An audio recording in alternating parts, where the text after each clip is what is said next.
Welcome to the Banker Lamp. Please enjoy the video. You begin by committing to ethical use. This shapes every choice. Explain why you are using AI and make sure to attribute human sources and tools. Once done, set concrete goals.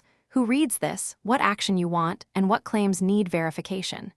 Make clear stylistic decisions early, voice, formality, and citation style, because those choices guide revision.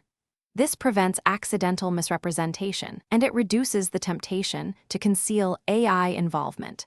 You should treat AI output as a first draft. That's the how and why.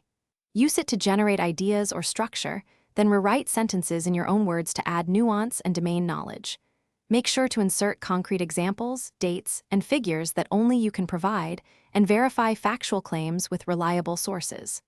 Once done, read aloud and vary sentence length for natural rhythm.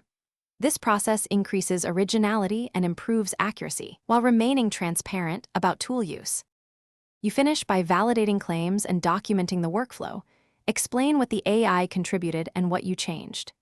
Make sure to proofread carefully or get a peer review, because human review catches context and nuance that models miss. Once done, keep drafts, notes, and source links as evidence of your process. This helps if questions arise. If you encounter detection flags, respond transparently, offer revisions, clarify provenance, and correct mistakes rather than attempting to hide methods. Thanks for watching. If this was helpful, leave a like and consider subscribing. See you next time.